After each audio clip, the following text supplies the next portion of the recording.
Theory. Pat Gould Theory adalah suatu model kepemimpinan yang dikembangkan oleh Robert Halls yang menyaring elemen-elemen dari penelitian O.C. State tentang kepemimpinan pada initiating, structure, and consideration, serta teori pengharapan. Robert Halls menyampaikan teorinya bahwa kepemimpinan yang efektif menggunakan dominasi, memiliki keyakinan diri, mempengaruhi, dan menampilkan moralitas tinggi untuk meningkatkan karismatiknya. Ya, pada Pat Gould Theory, Robert Halls itu menyampaikan teori bahwa kepemimpinan itu sangat atau bisa efektif apabila menggunakan dominasi, memiliki keyakinan diri, mempengaruhi dan menampilkan moralitas tinggi untuk meningkatkan karismatiknya. Langkah yang dilaksanakan pemimpin ini biasanya membicarakan dengan pengikutnya bagaimana pentingnya kinerja mereka, bagaimana bangga dan yakinnya mereka sebagai anggota kelompok, bagaimana istimewanya kelompok yang akan menghasilkan karya luar biasa. Jadi pemimpin itu akan membicarakan kepada pengikutnya bagaimana pentingnya hal-hal yang tadi saya sebutkan. Ya, ada bagaimana bangga dan yakinnya mereka sebagai anggota kelompok. Jadi sebagai anggota kelompok di dalam organisasi itu harus bangga. Terus bagaimana istimewanya sebagai anggota kelompok. Di dalam kelompok itu istimewanya itu seperti apa? Nah, seperti itu teman-teman ya. Oke.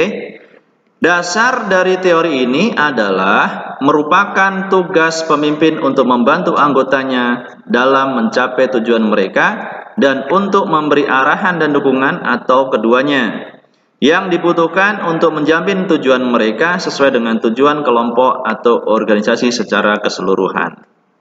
Terintegritas ya teman-teman ya.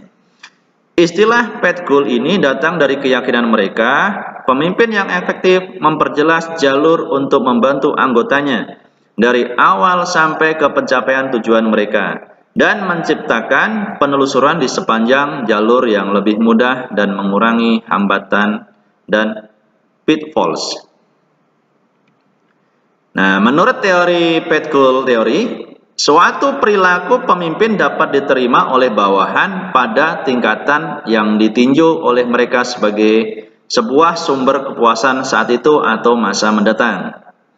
Perilaku pemimpin yang memberikan motivasi sepanjang. Yang pertama, membuat bawahan merasa butuh kepuasan dalam pencapaian kinerja yang efektif. Terus yang kedua, menyediakan ajaran, arahan, dukungan, dan penghargaan yang diperlukan dalam kinerja efektif. Jadi pasti ya teman-teman ya, dia memerlukan ajaran ya, terus arahan, direktif, terus supporting, dan achievement atau pemberian reward penghargaan pada mereka yang luar biasa. Nah ini Pat Gould teorinya teman-teman. Di sini ada leadership behavior ya, leadership behavior nanti sekarang adalah outcomes. Ya. Jadi dalam kepemimpinan menurut Pat Gould Theory ini untuk mencapai outcome ya, perform dan satisfaction ya. Jadi ada dua yang mempengaruhi perilaku situasionalnya, ada environmental contingency factor dan subordinate contingency factor. Kita bahas satu-satu. Teman-teman, leadership behavior itu ada directive, ada supportive, ada partisipasif, dan achievement oriented. Jadi leadership di sini ada leadership behavior di sini teman-teman. Itu ada arahan, ada dukungan, ada partisipasi, ada juga achievement oriented, ada prestasi. Nanti hasil kerjanya seperti apa. Nah, ini dalam Pat Gould Theory ya. Leadership behavior-nya ada 4. Ada arahan, ada dukungan, ada partisipasi, ada juga prestasi, achievement oriented. Nah, dari sini targetnya adalah outcomes ya. Hasilnya nanti adalah performance dan satisfaction ya. Faktor situasional yang mempengaruhi adalah environmental contingency factor dan subordinate contingency factor. Environmental contingency factor, faktor yang berada di luar dari kendali bawahan, ada tax sector, ada formal authority system, ada work group. Ya, ada tugas-tugas yang struktur, terus ada juga sistem wewenang, ada juga kelompok kerja. Nah, di sini ya teman-teman ya. Terus dalam faktor situasional lain ada subordinate contingency factor atau faktor yang berada di bagian dari bawahan itu sendiri atau kepribadian bawahannya. Ada locus of control.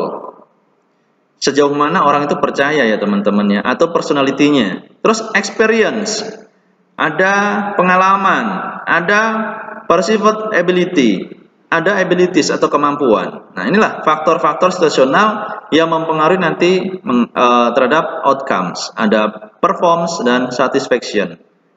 Ya. Oke ya, teman-teman ya.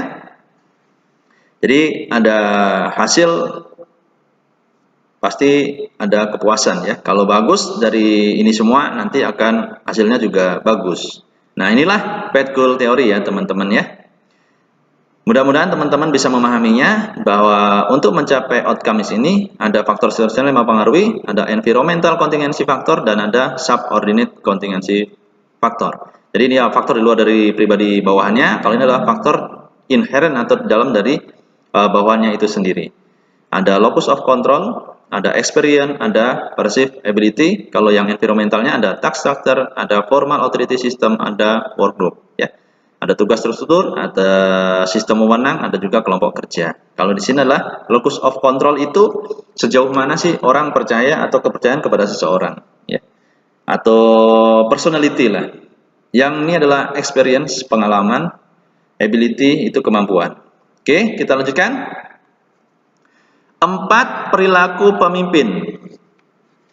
Menurut Robert House, mengenali 4 perilaku pemimpin. Yang pertama adalah directive leader, kepemimpinan pengarah.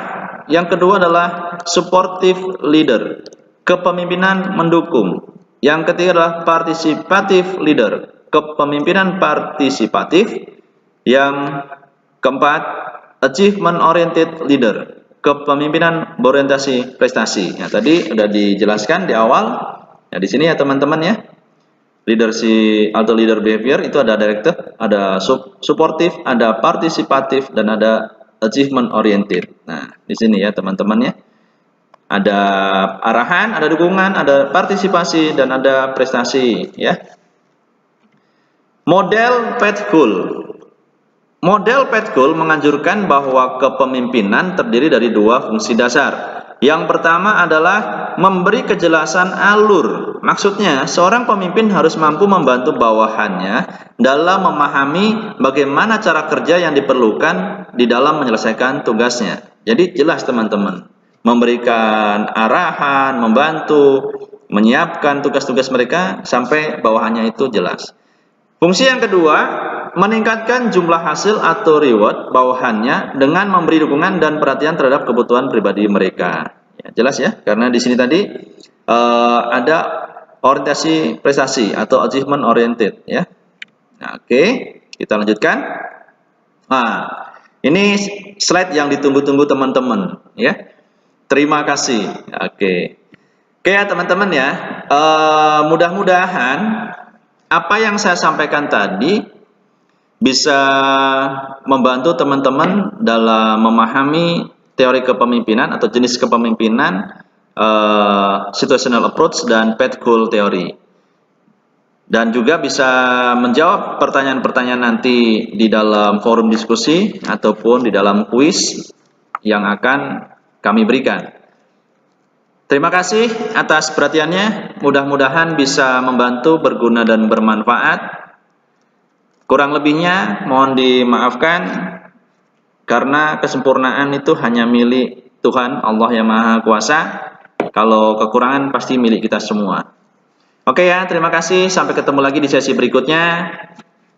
Wassalamualaikum warahmatullahi wabarakatuh. Selamat malam, salam sejahtera dan salam sehat.